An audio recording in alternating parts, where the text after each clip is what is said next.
Паучок, который плетет паутинку. Не буду его убирать. Вот он под листиком.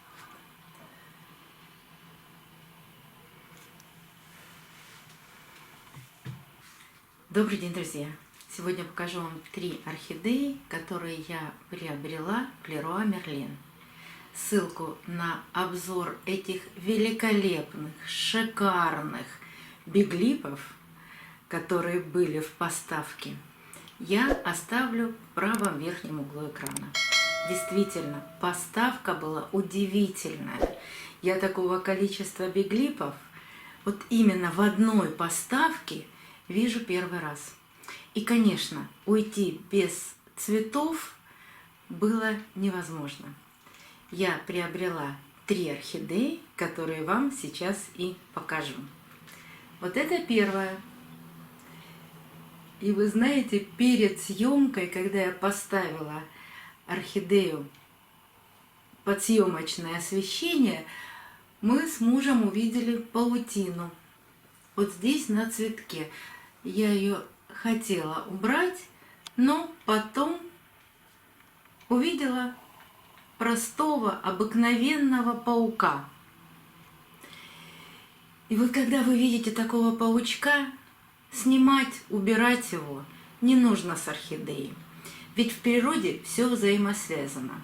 И мы не знаем при покупке новой орхидеи, есть ли у нее вредители. Так вот, если есть, то именно этот маленький паучок обязательно обезвредит орхидею и уничтожит своих собратьев, даже клещей. Поэтому не надо бояться такого паучка, пусть поживет. Вот даже сейчас я его вижу, он гуляет по орхидее, вот он. Вот сюда забирается он в сам цветок. Пусть погуляет, когда у меня будет системная обработка всех моих орхидей, тогда, к сожалению, он тоже погибнет. А сейчас пусть поработает, пусть сделает свое доброе дело. Ну, а это первая орхидея, которую я вам хочу показать. Название орхидеи будет внизу бегущей строкой. Но одна особенность этой орхидеи. У меня есть орхидея Фронтера. И в этом году у Фронтеры было очень похожее цветение.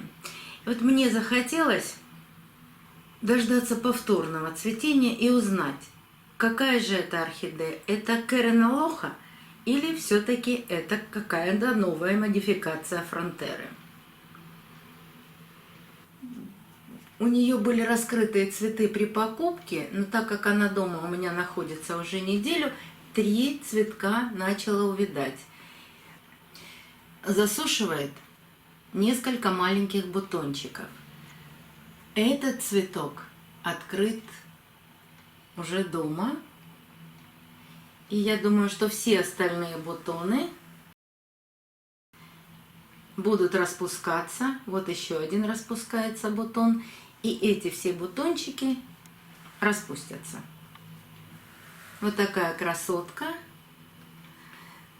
Когда будет домашнее цветение, по возможности я сравню это цветение с Фронтерой. Орхидеи я поливала, потому что просохло очень быстро и хорошо. Корни есть, их много. Они не растущие, но надеюсь, что они здоровые. Еще одна орхидея. Это биглип.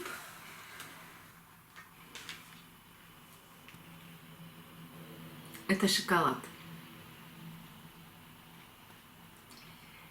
Я когда-то очень давно покупала орхидею шоколад. Но тогда я была совершенно неопытным орхоманом. Это было, наверное, лет 15 назад. Я случайно купила орхидею шоколад. И, конечно, как все новички, придя домой, нужно скорее разобрать, нужно скорее поменять грунт, пересадить. И вы знаете, в течение недели у меня эта орхидея погибла. И я помню до сих пор вот этот стресс, который я получила от гибели этой шикарной орхидеи, а цветы у нее были, наверное, сантиметра на 3-4 крупнее. И вот она мне так запала в душу, я так ее запомнила, ее стремительную гибель, что когда я увидела этот биглип, я оторваться от него уже больше не могла. И, конечно, я сейчас не допускаю таких ошибок, быстрых пересадок орхидей после покупки. Я об этом часто вам рассказываю. Этот цветок распущен дома. Посмотрите, какой необычный и красивый окрас. Ни одного бутончика не засушено. И я надеюсь, что все свои бутоны она распустит.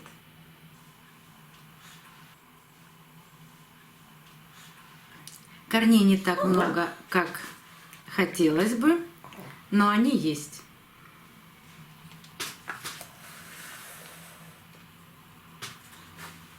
И еще одна орхидея, тоже биглип, немножко потрепанный цветок, сломанные лепестки, но она такая нежная.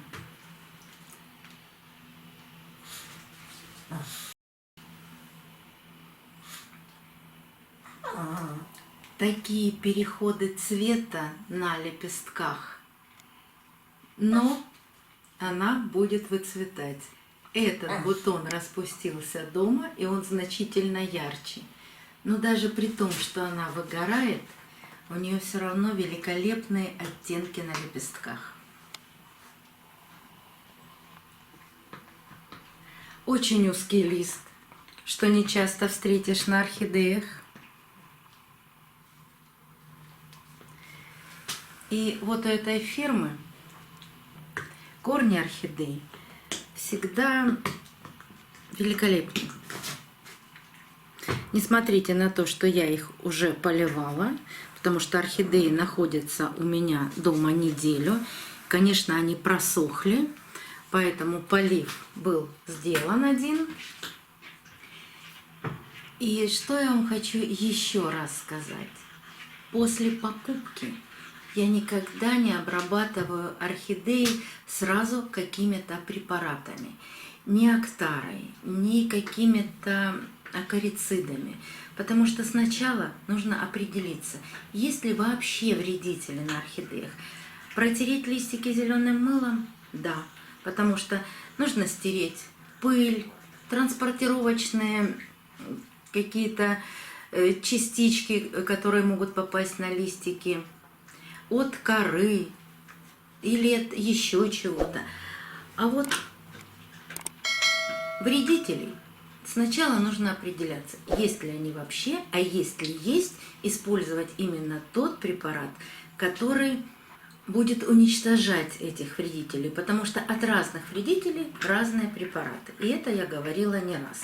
У меня много видео на эту тему, где я разбираю, что такое акарициды, какими мы препаратами пользуемся от клеща и какими препаратами мы пользуемся от мучнистого червеца, от щитовки, от тли или от других каких-то вредителей. Поэтому я таких обработок для новых орхидей сразу не делаю.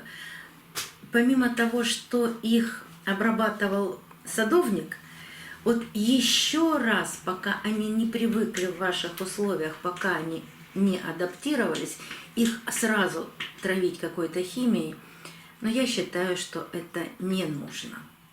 А нужно делать именно тогда, когда определились с этим вредителем. А если его вообще нет, то для чего орхидею лишний раз подвергать каким-то химическим обработкам?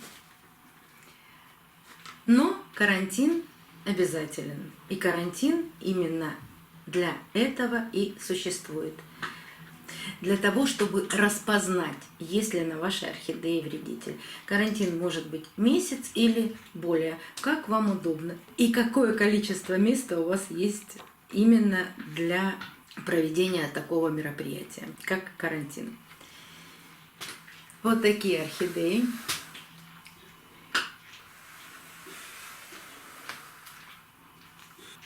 Если будут какие-то происходить неприятности, я вам покажу.